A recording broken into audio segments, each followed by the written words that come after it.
Hello, good evening, and welcome to the FB4 Daily. This show's brought to you by Paddy Power. A bookie's a website and an app. If you gamble, please do so responsibly, and remember to do so with Paddy Power. Now that we have the official business out of the way, we're having a coaching special again tonight, everybody. Myself and Gar done one a couple of weeks ago.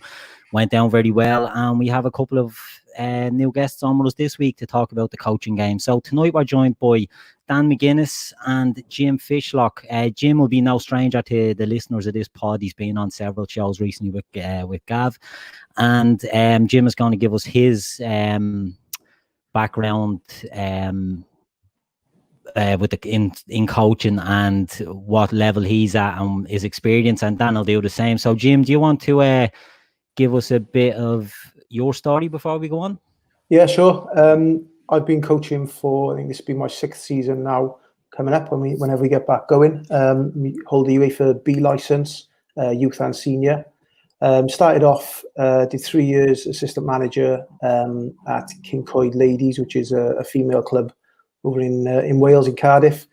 In the Welsh Premier League, we had a good 3.5 years there. We finished at a highest third in the league and won a cup. Moved on then to do some coaching in the men's game for half a season at a Welsh second division club, first team coach there. And then last season did some work with another female team in the English Reserve League. And now I've just taken a position at an under-19s club as head coach for the first time. So looking forward to cracking on with that when we get the go-ahead. Good stuff, good stuff. So it'll be interesting to hear your take on how you're going to look forward to that. You know, it's a new challenge, literally fresh. So it'll be nice to get your take on how that's going. And also getting a bit of perspective from a coach in the UK is going to be nice as well. Dan, yourself, do you want to let the people know your background? Yeah, so I'm coaching now currently with St. Pat's Athletic, 15s in National League. I've been there 2 years, was with UCD previous to that, and then worked within schoolboy, probably lower levels of schoolboy football with maybe Crumlin under 19s. Well, I was doing my B licence in IT Carlo, and then it was just like local teams, so I worked with some academies, stuff like that, local area Cambridge boys and stuff like that in an Irish Town Academy. So I've probably coached at a lot of age groups and seen the different pros and cons of obviously what can be good for you as a coach at a certain age. But yeah, now coaching the National League, it's a higher level, UEFA A licence, so it's a little bit more difficult to coach that level because the quality of the players. Lovely stuff, lovely stuff. And Gard, you want to give everyone a quick synopsis of your have to bore them again. I'll do mine quickly. Yeah. UEFA B coach and also strength and conditioning coach. Currently with Home Farm, 13 Premier. So I won't bore you anymore. Let's get stuck in here. Let's get stuck in. So yeah, excellent stuff. So, you know, as you can tell by the guys' intros, very well qualified coaches in their respective localities here. And as I said, I touched on there, it'll be nice to get Jim's take from the UK angle. I know Gard and Dan will be sort of briefed from the one association, and it'll be interesting to hear if the UK are going along the same lines as that. So Gard, do you want to start off on what the directive views have for getting back to coaching is, and the dates, and sort of any roadmap that has been issued for the FAI perspective? Can you hear me? Yeah. Yeah. Yeah. Sorry, my sound went dodgy there. So currently, me and Dan have a big mess in our hands. We've been issued some directives. A hugely paged document the other day. You'd need a degree actually to go through it. But it looks like we're due back on the 15th. But in my opinion, it's gonna be a bit down the line. There's certain radiuses that we have to train within, with younger players under the age of 17. It's gonna be tight. Obviously there's insurance to be redone, etc. for clubs. I'm sure that was cancelled by most clubs in the lockdown. And then obviously we have to take care of all the safety measures that will come with those protocols, with clubs having to obviously finance sanitizers, etc. there's been no directive to take players' temperatures at younger ages. But it looks at the documents, so this will be done by parents at home, and obviously that's if parents let the kids return to football. Yeah, that's true. It is a big challenge. Dan, what are you thinking yourself? At your team, will you be prepared for what's coming down the line, or do you think again the target is a bit ambitious? Yeah, it's difficult to say, Keith, because maybe the facility we training could be we're training in Blanchetown, Astro, the IT there. So there's a lot of local teams there. I know Bohos are there. I'm not sure if they're 15s, but as far as aware, the 17s, 19s, first team are there. And sometimes they become like a GA team on it and stuff like that. So there's a lot of people going in and out of the facility where if it was isolated, it might be easier, I think you need to have a compliance officer and different aspects of that. But yeah, I think like even going back in training now, when you're going maybe end of August to play games, nearly 8 to 10 weeks, which is a long time to not play without a game. And then can you play friendlies within that time? It's a lot to be asked for, so it's going to be difficult as well. Yeah, it's going to be a few challenges, alright. It's all well and good issuing these directives, but you think that's the first sign of football coming back at the sort of grassroots level, but there is still a good few hurdles to get over. Jim, what's the sort of angle from the UK? Are you getting much the same as the lads, or what are you hearing? Well, I was saying to Gab before we started, but we're well behind in Wales. We're separate to England in terms of all the directives and the way that it's being lockdown is being sort of relaxed. We're well behind in Wales. I haven't seen anything at all in terms of knowing when the chances of us getting together, even meeting up with sort of the academy manager and stuff at the club. That hasn't even been muted as yet. So I would imagine we're due, I think, the sort of First Minister here is due to speak in, I think, 2 weeks to discuss whether or not he can put any other relaxation on the restrictions and whether or not sort of non-professional sport gets mentioned in that. I don't know. So I think we're a bit behind you guys, and certainly in terms of getting back coaching with players. Yeah, I'm sure there's plenty of frustration with that now because, as with everybody, I'm sure everyone just wants to get back out on the pitch, from small children up to, as you know, Jim, you're going to be looking after under-19s, as you said, they're all going to want to be getting out and kicking a ball again. So the sooner you can get some information on that's probably the better for you,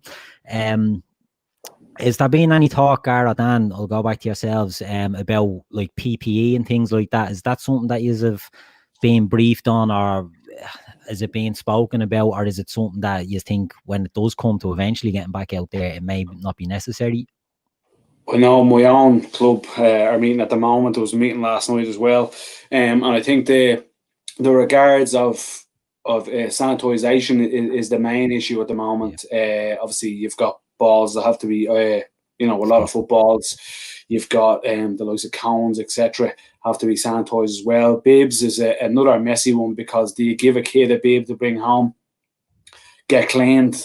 Does he not clean it at home? Yeah. It comes back in. So that it's very, very messy. You've got clubs. Most clubs in Dublin have, well, if you want to look at it, two teams per age group. That's a lot of teams, Keith. And then you take into side, we've got a girls' side as well at home farm. So you have to take in that section as well. And we've the senior side as well, who are trying to get back, obviously, to they're in the run for promotion in their league as well. And as you know, Keith, from the academy, it's tough. There's a lot of kids. It's very, very messy. They've given the size of the Astros that can be used for clubs as well. A lot of clubs will have smaller based Astros, not full size ones, so that's going to be an issue as regards the health and safety model that they're bringing in as well. So there's a lot of hurdles here. I don't know why they get a 15 date, if I'm honest with you. It seems to be as you said, shot in the dark, and when you've got a hell of a lot of things to, well, there's more hurdles than anything else. And there's definitely more cons than pros as regards this. You've clubs who probably haven't got the finance at the moment because they've had no money coming in since the start of March. So then they have to go and buy all the sanitizer gear, etc., etc. I haven't seen that on masks though as well. So that remains to be seen as well. Yeah, and Dan, yourself, have you got any? Yeah, it's probably the same situation with our club, you know. I just don't know how did the kids just wear gloves when they're training? You know, now as a coach, you're looking at the session saying how are we going to be able to avoid contact here? Like you do phase of play unopposed, or do you just do little boxes? Do you know or passing patterns? I don't know, but it's the sessions can only go so far when eventually you start need to do unopposed stuff. You know what I mean? So yeah, it's difficult, and again, I don't know. It just depends on the facility and how they manage it. Because at the end of the day, they're not going to allow dressing rooms and stuff like that. So the car park may as well be like a shopping centre, you know. And Dan, you look at most facilities in Dublin. Most times you can be going to a tin shed. In fairness, Yeah, it's going to be hugely hard to manage for yeah, local clubs who haven't got the funding, who haven't got the big dressing room. I just don't see many back by the 15th. And if I'm honest with you, it's going to be tough if we see them back by the start of August. yeah. I know, and that's as well as with games. It's like ideally, if you go into a pre-season, the aim is to get to the start of the season, first game of that season, flying, everybody fit and healthy and good, ready to go, and everyone understand what they need to do and all their responsibilities and stuff like that. Whereas now, if you go back to training, it's like you're in an off season. You're just ticking over. Do you know what I mean? Because all of a sudden it could be March, and then obviously if it spikes again, it'll be longer again. So it's probably keeping the kids occupied. You know what I mean? Doing some games, maybe 5-a-side league within the squad or something like that. But yeah, look, it's probably just keeping them interested. But I'm sure, like all of us, we just want to be back at it. You know what I mean? There's no better buzz of playing a game and winning, or coming home and it's been a good session. So. Yeah, and that goes from every age category as well, So yeah, it's dead right. It's something that needs to get back. But I suppose you touched on it there, lads. One of the things that gets lost is the cost of all this on the clubs. We're not talking about Premier League money or anything here, we're talking about some clubs. And I know you, Dan and Gar are at good clubs, and Jim, I'm sure that in your team as well it's a good level of club. But there's going to be a lot of clubs that will not have any of the facilities that you guys are lucky to have. And how are they going to deal with this thing? As you touched on, porta cabins on the side of a pitch and all, and getting changed in car parks. We've all played in places that's been even worse than that. And these sort of clubs, are they going to even try and implement anything, or are they just going to throw it all and not? So it's a bit of a balancing act on what you can do all your best work, but you just hope everyone's doing the same thing. And it's totally different. You've just touched on something there, Dan, from your point of view, underage League of Ireland point of view. There's a lot of League of Ireland sides who are renting premises at the moment. And Dan touched on it earlier. They've got gas sides going in now. You've got other sides from that area in Blanche going inside. It's virtually impossible to manage that site. That's if Blanche IT obviously put a compliance and a COVID officer in as well. We're lucky at our club that we're able to do all. Whereas for the League of Ireland lads, it's very tough because you've got so much footfall on these rented sites. It's an absolute disaster. Yeah, that's true. It's one, and you're right. Dan did mention that about the amount of clubs, and I'm sure there's just even you mentioned a couple of the sort of League of Ireland National League teams that'll be using it, and the local teams, the GA teams, like everyone. It's just going to be nearly like a battle royal to get into these places, so it's not an ideal situation. Jimmy, is getting much the same over your way, or the club you're going to be going to are as good facility wise? We're okay, but I think what the information I've been given is that we'll be training at the high school. There's good facilities there, but it's a high school, so we're not going to be the only people. Obviously, you've got that pitch booked for the time frame that we've got it. Luckily, in terms of the club itself, home games, if we're playing at the home pitch, then obviously it's secluded. It's got its own changing rooms, which are tidy. It's got a clubhouse. The pitch is good facilities. But again, the first team will be using that. Probably the development team as well. So it's very similar to what the boys were saying. The other side of this is that a lot of the teams, particularly over in Wales, sort of, it's the social aspect of it. Like a lot of teams are run from a pub, for example. Like the local village pub will have a team who will then have the facilities nearby and have ploughed money in to sort of put stands up and changing rooms, etc., etc. Obviously, the pubs aren't open, so they're losing money, which means the football clubs are losing money. If the football clubs aren't open, and it's like a sort of vicious circle, isn't it? Yeah. And again, it comes back down to the funding side of it. So it's a worry as to when you're going to get a chance to get back coaching, because like Dan was saying, the reality is you can probably get away with putting on maybe 2 or 3 weeks of sessions, which are socially, adhere to social distancing. But are the boys going to be interested in coming back 4, 5, 6 weeks of that? It's like a pre-season when all you're doing is running. They soon lose interest in that. So you've got to throw a ball. Everyone's favourite. And if I'm not that harsh. Yeah, it's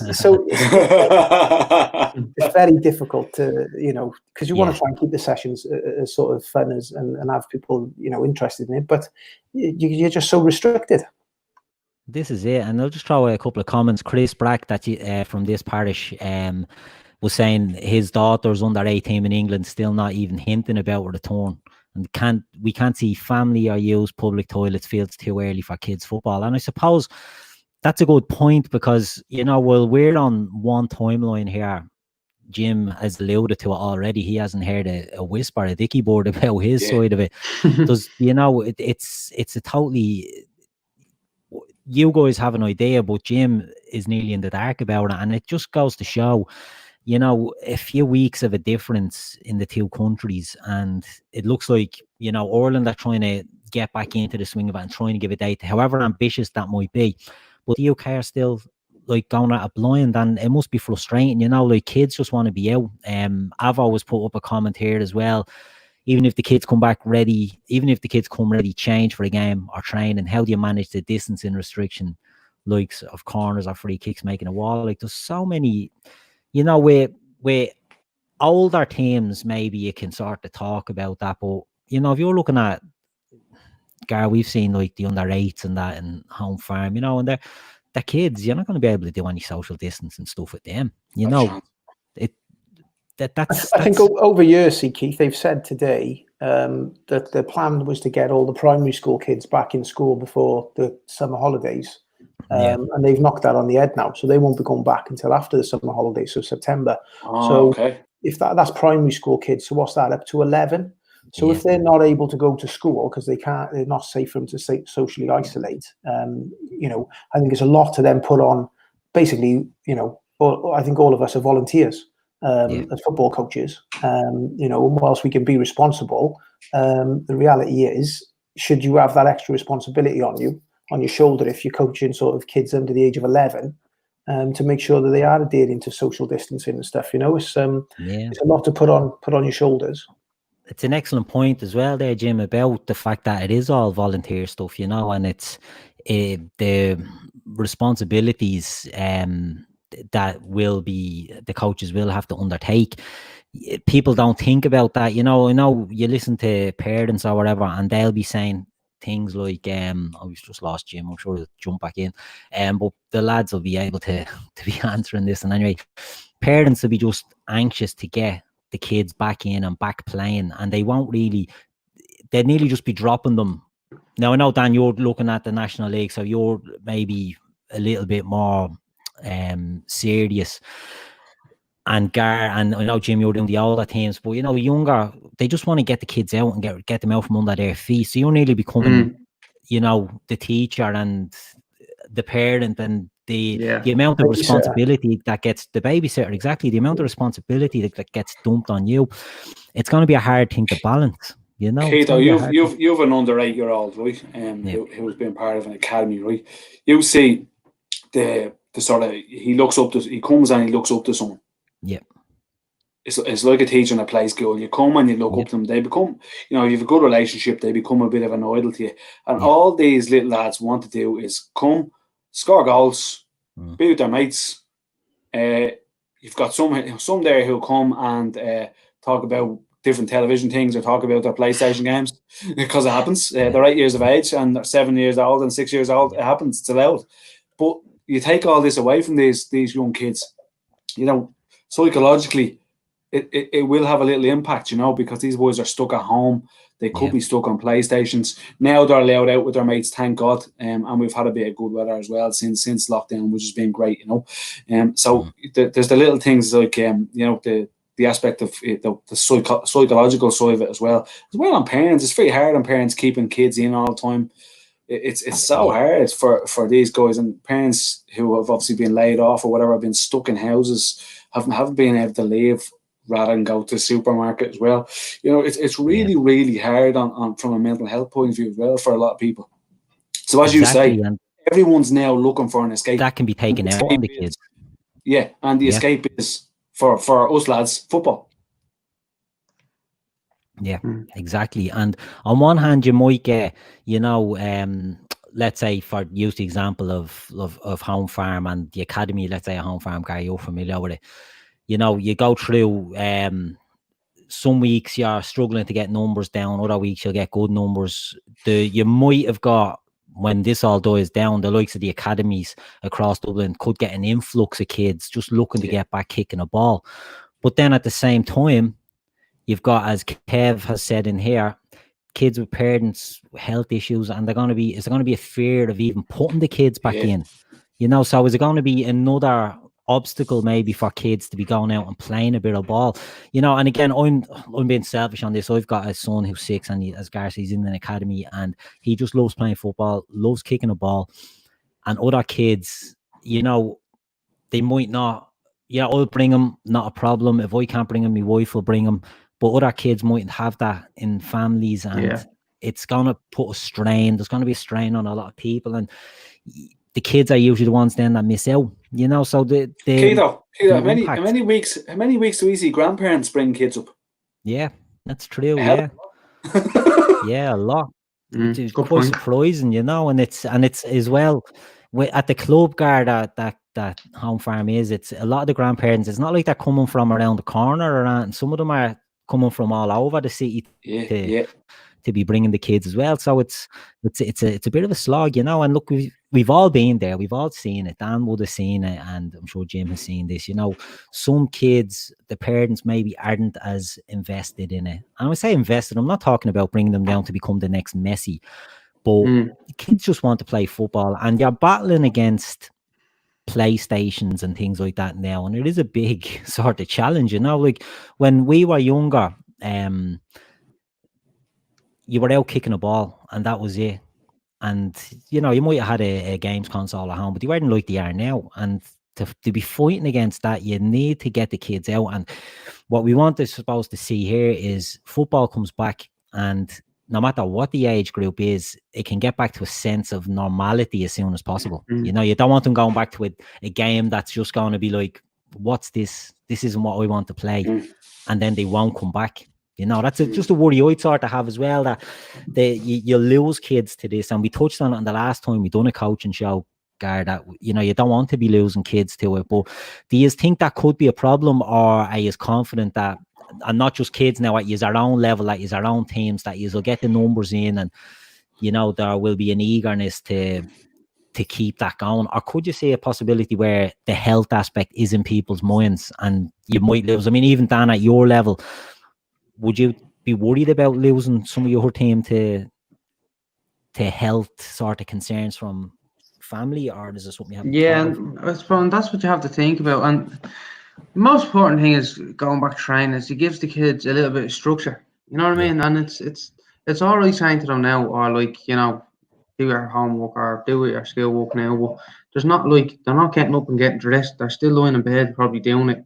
Do you know what I mean? Whereas at least if they're structured going back training, it'll give them a little bit more of probably a routine, sleeping pattern, knowing what foods maybe they need to be having to eat on their training days or their recovery days. And the way we tried to do it with Pats was create a running club on Strava, and they'd have different workouts, like Sean be sending in the little sprints and stuff like that, or the 1 kilometer runs or 4 kilometer runs, whatever it be.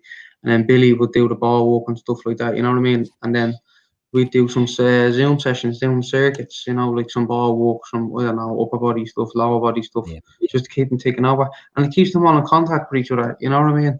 Yeah. Sean done a quiz with them as well. So, like, fairness, it's been quite good. It's probably just trying to keep them entertained, you know? Like, we've been giving them a week off or 2 weeks off here, just so they can, you know, have a little bit of their own time. But it's nice to be able to be in contact with them, you know, have a bit of crack as well, because you do miss it a lot, you know? Well, that's it. And I suppose if we even move away from the kids, right, because I know I've sort of taken over that with talking about kids because of my own son there. But for yourselves, right, as coaches, what do you think is going to be the main obstacles and hurdles that you guys are going to have to sort of overcome in the, you know, or is there on different time things as we've seen, but, you know, what are the main challenges like? Gar, what do you think the main challenge you're going to come across when you get your team back in? Is there anything that's standing out to you, or is it just going to be, we're still too early, the dates are put in the sky, and you're just not going to know anything? Yeah, I suppose for myself and the information I'm obviously that's seeping through at the moment is going to be a facility issue for us, Keith, and whatever, you know, sanitisation gear is brought in by clubs. It's going to be very, very, very hard. They're talking about staggering, bringing teams in during the day at some clubs, but let's not forget, everyone hasn't been laid off, so you've got coaches who currently work as well. And Dan, you know well, so it's very, very hard. So if your club tells you, well, you are going to come in at 2 o'clock today, you're going to say, no, that ain't going to happen. And then you've also got the issue is you're going to see players floating around, maybe not as much in Dan's side of it, because obviously the lads are tied in as well. But in schoolboy football, you're going to see a lot of teams who can't come back because they haven't got the facilities. So you're going to leave a lot of players out in the open that will try and go into clubs as well. It's going to be very hard from a kid's emotional intelligence point of view as well. Dan's just touched on structure as regards if you're getting up early in the morning, you're getting your breakfast, dinner and your tea. This will all have an impact as well. And that's, like, you know, we're all here for one goal. These kids, girls, boys want to come back, score goals, train, smash the computer on a tackle, make friends, have the crack, and us coaches want all of that for these guys, and it's going to be very, very hard. And I don't mean to be a pessimist, but I don't see it being back very soon. Yeah, before, like, Kev puts in a good point. No, not that one. That's Chris.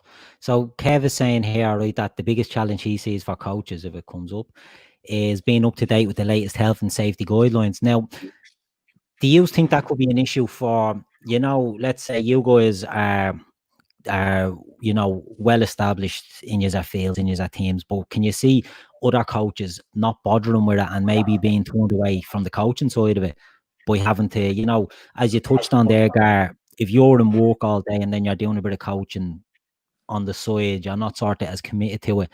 Do you think that could turn people away, like the extra burden of learning all these sort of new rules and regulations? Like, could that be something that will impact on coaches going back? Never mind the kids or parents being sort of sketchy. Like, could that impact on coaches?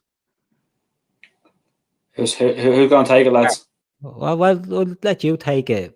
This one, because I have one for Jim now in a sec. Or Dan, if you want to go with that, do you think it could turn coaches, you know, from at a lower level even, that just won't be bothered with sort of... Yeah, and that's what I'm saying, mate. I think as well, like, when you're starting out, you're going to be quite cautious and stuff like that. But look at what way we have probably behaved with this lockdown. Very, very cautious. And then after a while, you just kind of got numb or sick of it.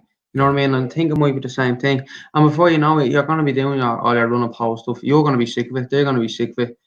You know? And then all of a sudden, you might be like, go into like some small sort of game. The tempo's really high and the quality's really high. You can probably get addicted to doing that all the time as well. So it's very hard to try to plan a structure and say, right, you're going to run here, you're going to have the ball or whatever. I don't know. I just think it'd be 1 week it'd be fine, and then the second week it'd be all back to normal. Yeah. I think it's like these Zoom sessions as well, Jim. These are going to take these Zoom sessions. You've got the likes of 10, 11, 12-year-olds doing Zoom sessions at the moment. their capacity of learning is quite small as it is, because a lot of them are still in primary school, different obviously over your side. So you've got all these who are going to get bored of this very, very, very quickly. Yeah. That's no matter the level, the enthusiasm will go, because you're doing obviously your core, your strength and condition, your skills work, all these, and as I say, these boys want to go back scoring goals, setting goals. They want to see an end product for it. You know, you can when you're mapping out your sessions and especially pre-season, and everybody knows it's brutal, and you want it to be hard for them. Of course you do, but it's with something at the end of it. You know, you do your 3 or 4 weeks conditioning, then you start throwing the ball in, then you know that there's a pre-season friendly, for example, coming up, and you want to be ready for that. Then you go back into your, and if all you're doing, like Dan and Gareth said, if all you're doing is the sort of socially isolated stuff, which is the running with the ball, the individual stuff, and you can't see any light at the end of the tunnel, any game time coming up, or anything to put in place where you've practiced, it's easy for the kids to get turned off, particularly the younger ones. And you are coming up against the PlayStations, the Xboxes, and all of that, you know, because they might think to themselves, well, why do I want to go and just, you know, run around or be standing in a square on my own practicing Cruyff turns? Because let's be honest, in a match, how many Cruyff turns do you actually get to do? Do you know what I mean? And whilst it's very good to be able to do that, you've got to keep it realistic, haven't you? You know, that's the one thing they drill into you on these courses. We send a half to one them Jim. I'll get unless you're Adam Lallana, you don't get many Cruyff turns in a match, for example. You know, but it's just going to be very, very frustrating, I think, for everybody. Coaching is frustrating enough as it is without more sort of restrictions being put on you. That's it. Now, Jim, I have one for you that you might be well placed to deal with, from Chris again. Is there a big difference in coaching between men's or boys versus women's and girls in terms of injury prevention? Like women are more likely to suffer an ACL injury compared to men. Would you have any thoughts on that? Just as someone who has coached about, you know, female and I think male game. Certainly when you're coaching, you know, my first experience as a coach was, like I say, three and a bit years in the women's game. Then I went into the men's game. Obviously, I played football and stuff, but playing is different to obviously coaching. And immediately the first thing you notice when you stand on the touchline and watching men's session being put on is the speed and the explosiveness. And ultimately, you know, my sister's a professional footballer, and she says the same thing. It is a different game. It's the same game, but it's completely different. So I think one thing you have to realize when you're coaching girls and women is they're completely different characters to men. They ask a lot of questions. It has to be done slowly. You have to temper your expectations in terms of the speed and the intensity of the sessions, but you can build into that. They're so keen to learn. Technically, they're very good. And I think what women have compared to men is that they don't pigeonhole themselves in terms of positions. You know, you will find, you know, the club I was at, King Coyd, we had girls who could play any position. You know, we used to play 3 at the back, 5 in midfield, 2 up front, or whatever. And we'd have girls who could quite easily fit in centre half, centre midfield, wide, you know, up front, whatever. And they're very open to trying different things. Whereas I think men are a little bit, or boys are certainly, they like to say, I'm this position, that's what I want to play. And it's very difficult to talk them out of that. So it is different. I wouldn't say which one I prefer. I like, you know, both equally as challenging. In terms of injuries, at the club I was at, we had one significant injury, which was an ACL. And my sister is just literally at the end of rehab now. She did her ACL, I think about 14, 15 months ago. So yeah, it does happen. But I don't think it's any more prevalent in the women's game. The only downside to the women's game, obviously in the men's game, is that a lot of it comes down to, again, facilities. So you might be playing on poor pitches. Certainly not all the clubs, even in the Women's Premier League, had physios. We had a physio, but only for the last season I was there. So a lot of the aftercare that goes on is done by themselves, the girls.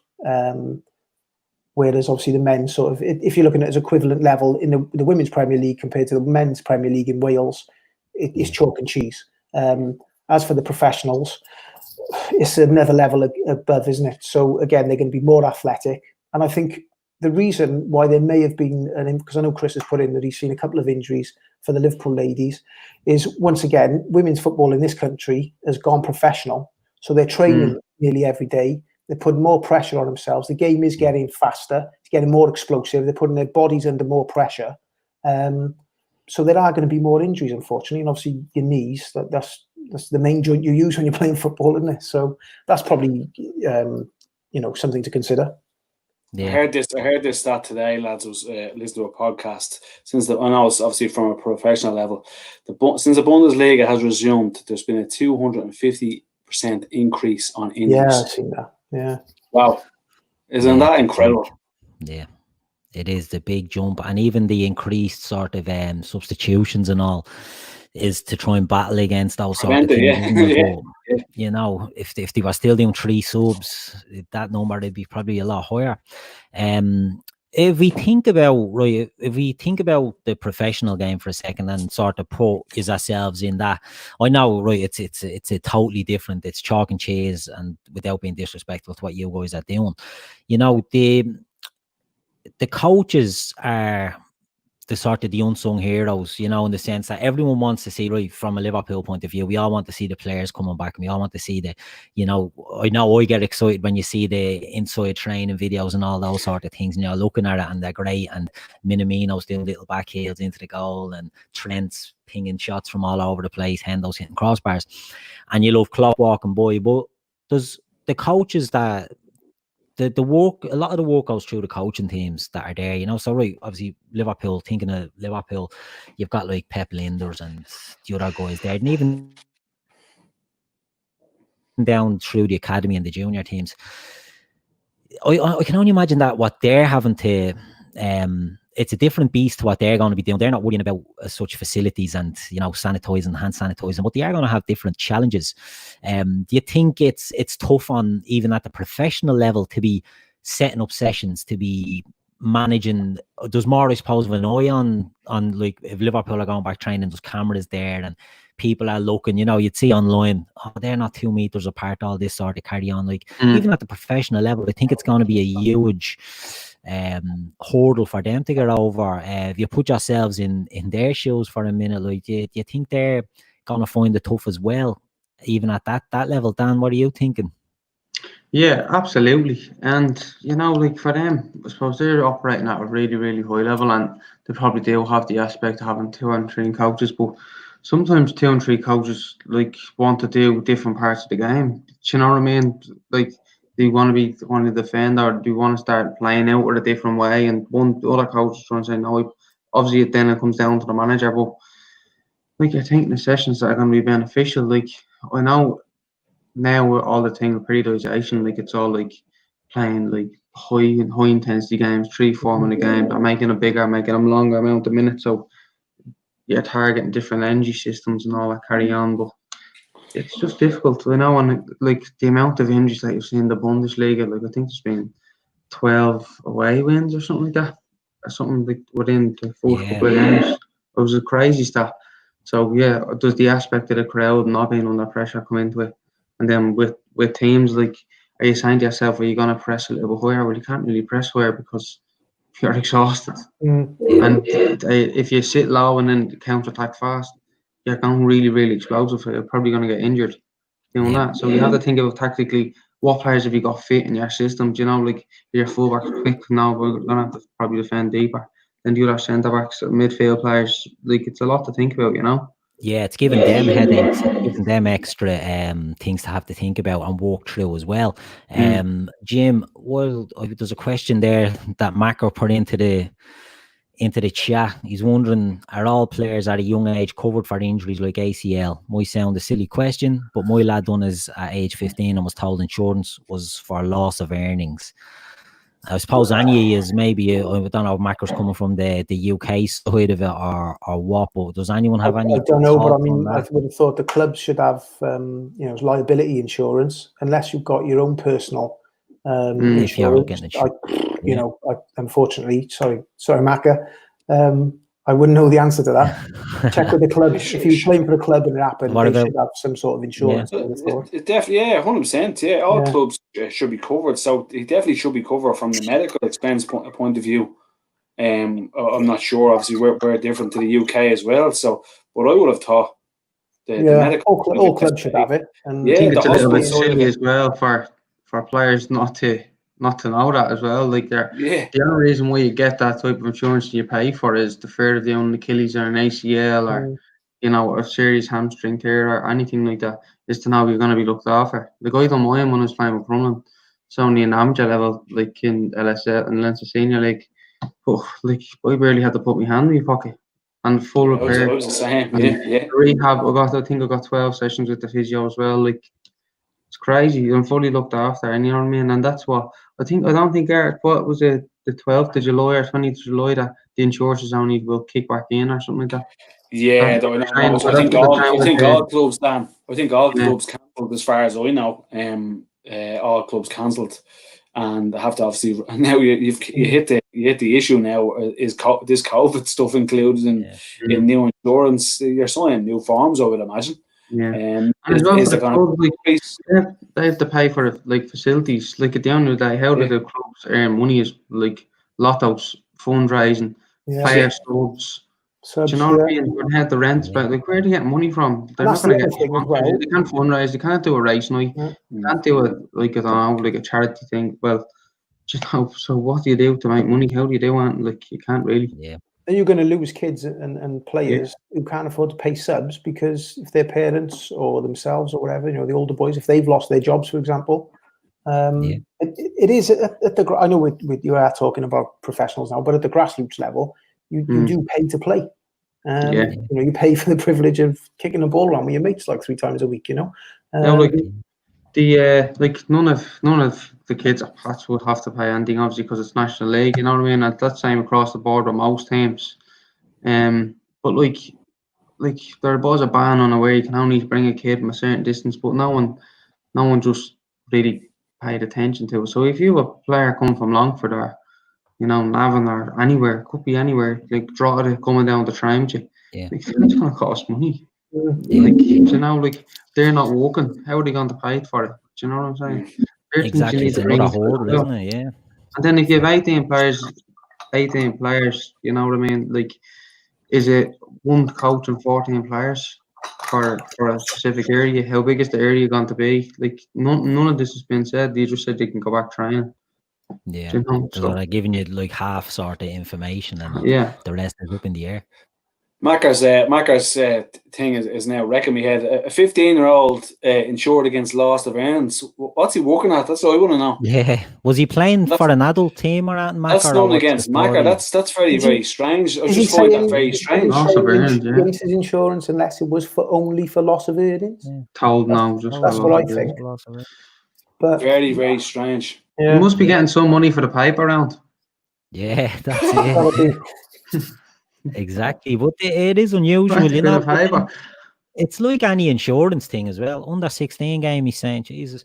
So it's like any insurance. They don't want to pay out on anything. But as Dan touched on there, and Gar, you said as well, when you're at a club and you get an injury, I've had mates have gone through it as well, and the club will look after because they have that insurance. But so maybe the whatever club Macca was involved in probably didn't, or weren't willing to pay out, or the insurance were just, I don't know, acting the maggot. Macca, leave that club.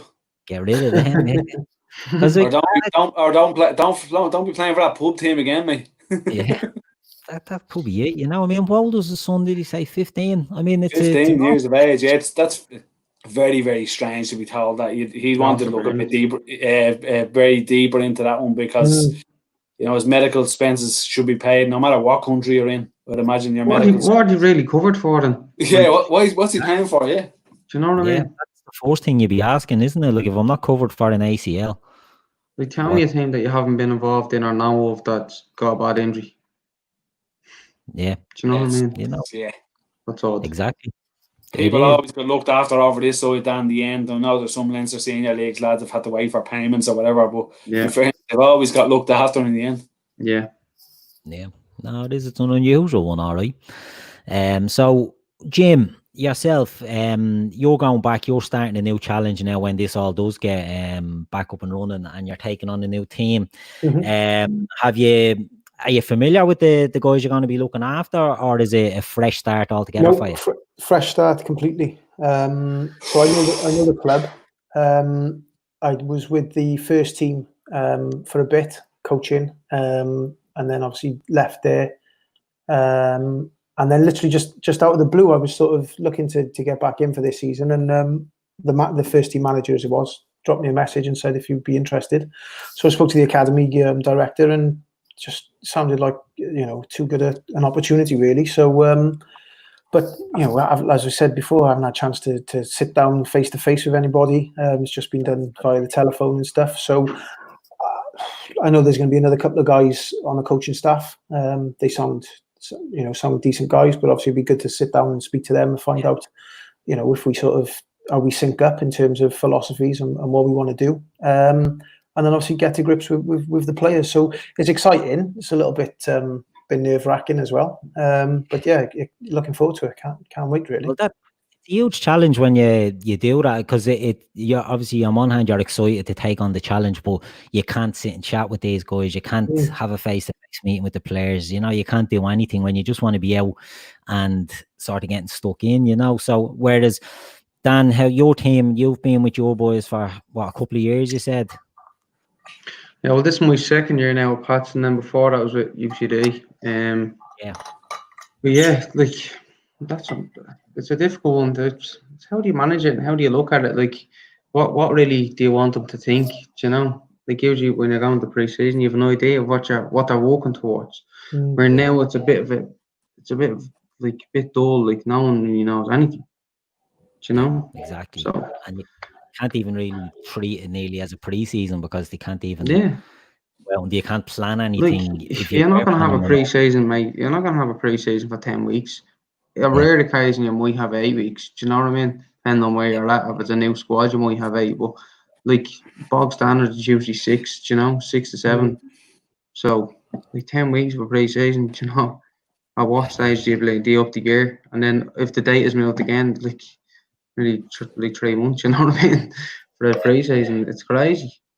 Yeah, and that's it. It's you just don't know. And as you have said at the start, you know, you're given a date, but the reality is that date's just plucked out of anywhere, and that's nearly just to not get everyone off the back of the organization, let's say. But it's just, look, we're going back on this date. But there, you two have both said you're skeptical of if that can be even feasible, you know. So the challenges that have been thrown up, they're immense, you know, even to get back out playing. And Gar, I know you've already got, you know, videos going up over here, Jim. I'm not sure if you've seen them, of teams training in local parks.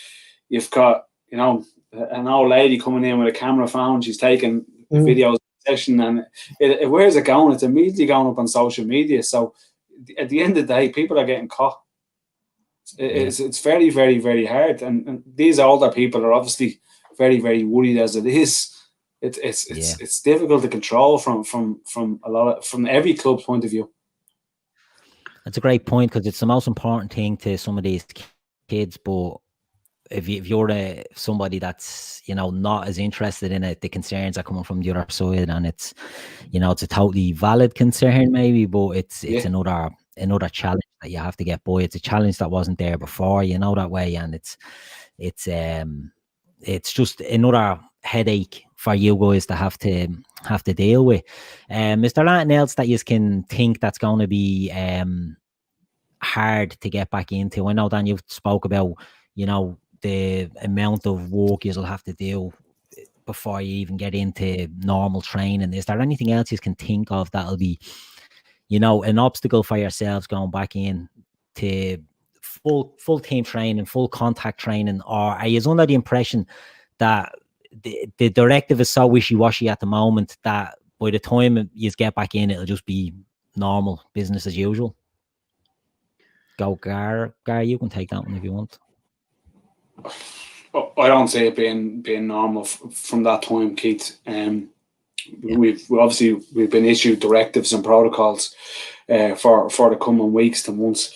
From the 15th. It's so hard. We've touched on, facilities. We've touched on funding. You're probably going to see some smaller clubs. I don't like saying that, but going to the wall because of funding issues or not being able to buy. As the lads Jim and Dan had said, these smaller teams will have bingos, will have lottos, will have little last man standing to try and raise money for the clubs. And now it's all gone, and you might have had last insurance payments from March that people had to catch up on.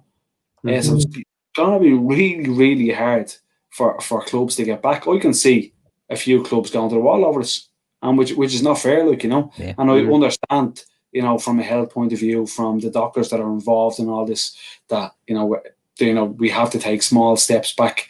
But why give a date of the 15th of June, knowing that every association in regards of schoolboy football, knowing that clubs will struggle to make the 20th, make the 20th, never mind the 15th.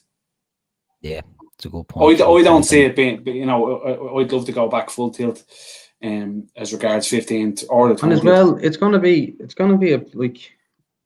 a pressure as well from the parent, because they're it's not really the parent putting the pressure on you just so the kid can go back training.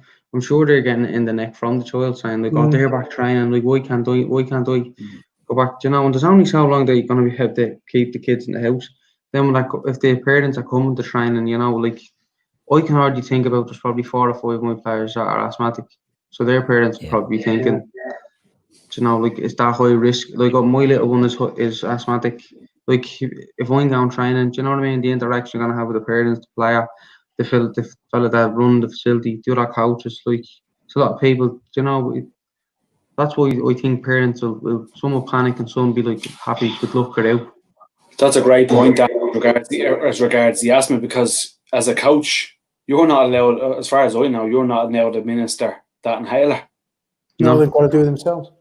So to bring, and we've been told they're also bring their own hand sanitizer. These lads are going to be packed lunches by the end of this. It's a disaster. Bad enough trying to get them to have a drink anyway. Do you know what I mean? Run a water bottle lined up on the side. Many times before a game, they get about 11 inhalers thrown at you. Yeah. That's it. Exactly. It actually, these are the little things that people don't think about that are going to be an absolute nightmare when you get down to it, and asthma is such a common thing. People think with illnesses it has to be the more serious respiratory things, but how many people have asthma out there, and it puts them in the vulnerable category. So lads, Chris is after putting a question in, and if any of the people in the comments have any questions they want to ask the lads, throw them in. So Chris has put one in here.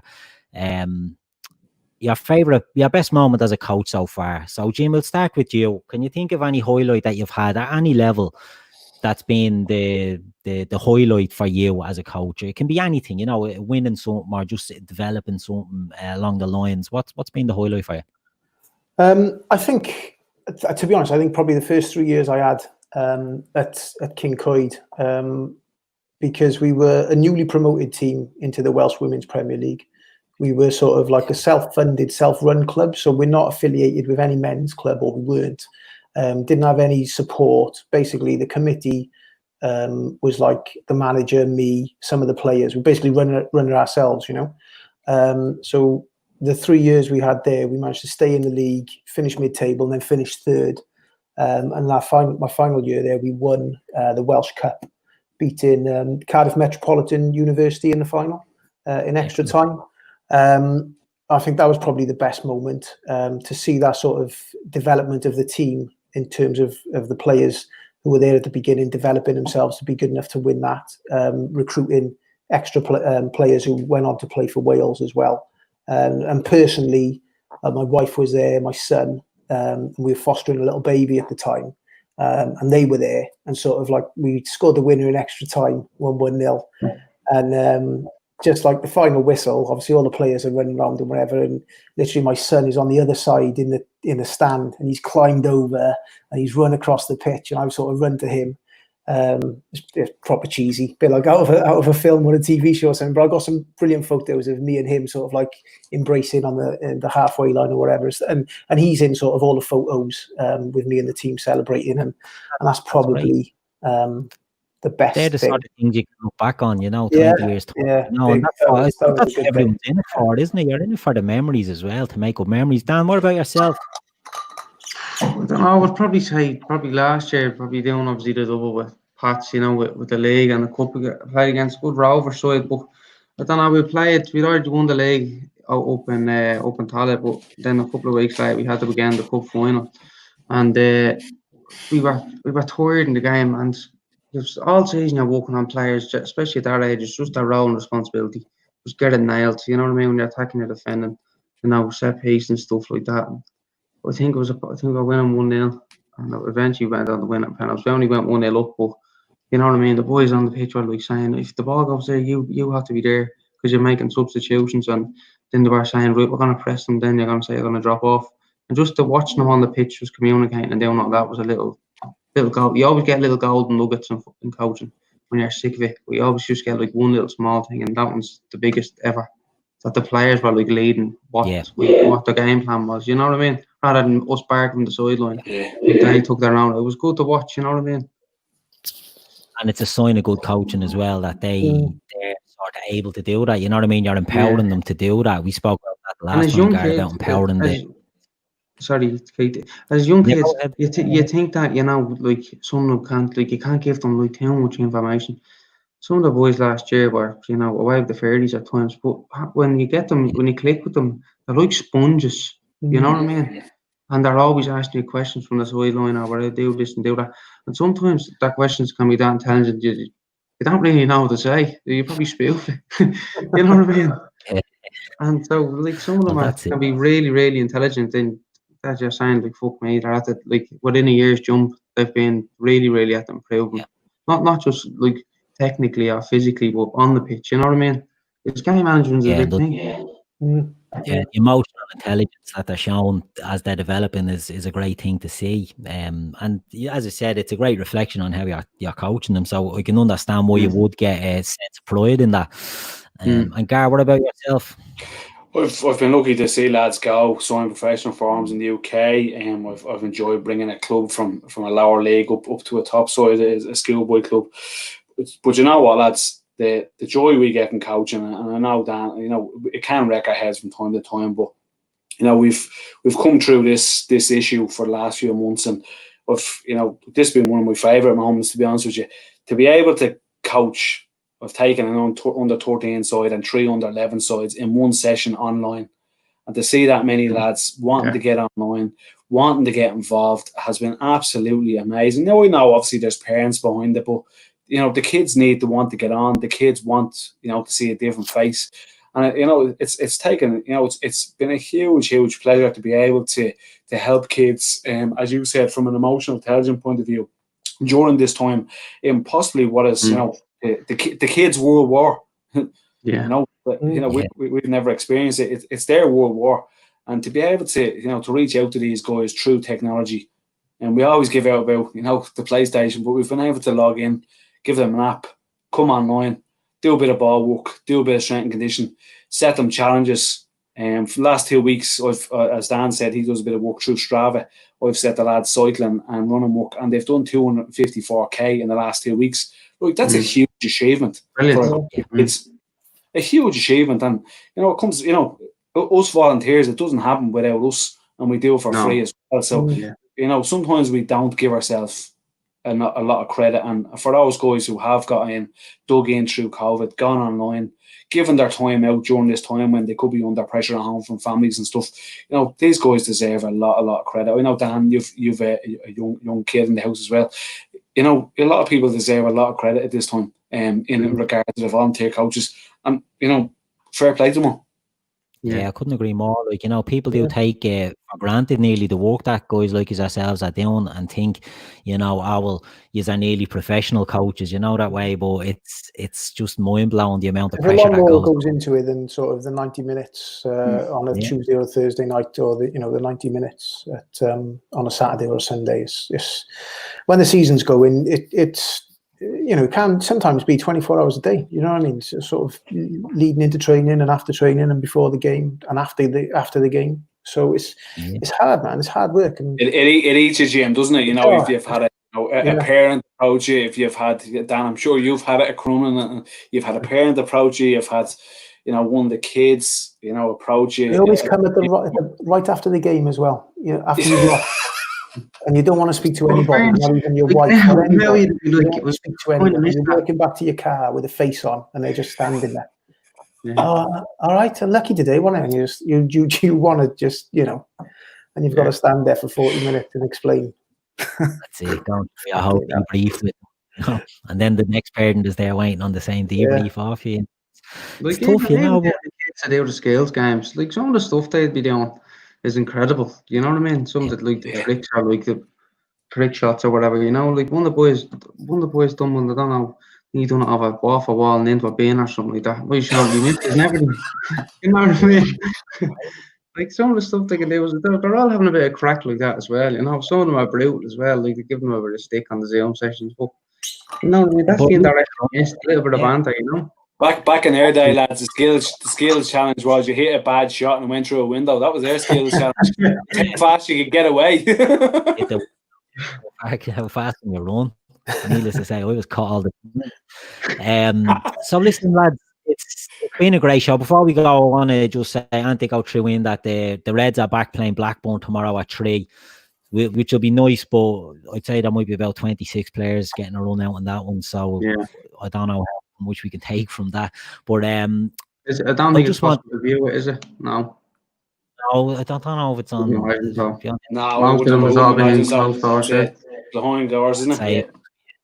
You might get a few pictures of it after the event, but unless anyone in the chat knows if it's on, I doubt if it's on anywhere. But I'm sure we'll find out. So again, lads, just want to thank you all for coming on and giving us this time. Gar, I know we've done this before and we'll be doing it again, but thanks very much for coming on tonight. Thank you. No worries, Jim. Thanks very much again. I know getting you on, Gav was meant to be here and he abandoned you and you got stuck with us, but thanks very much for sticking with us. Enjoyed it, yeah, nice one. Nice to speak to you, you three boys, for the first time. Thanks, so, you too, mate. Thanks very much, much appreciated, No problem at all. Thanks again for, as Gar alluded to, you have a young child and all there, and it's, you know, everyone's finding it tough at the moment. Yeah, good luck with that. Thanks, Paul. Appreciate it. Yeah, we'll get you all on again, I'm sure. So everyone in the chat, thanks for listening. Thanks for joining us. We've been the LFC Daytrippers Fatback 4, and we'll be back soon.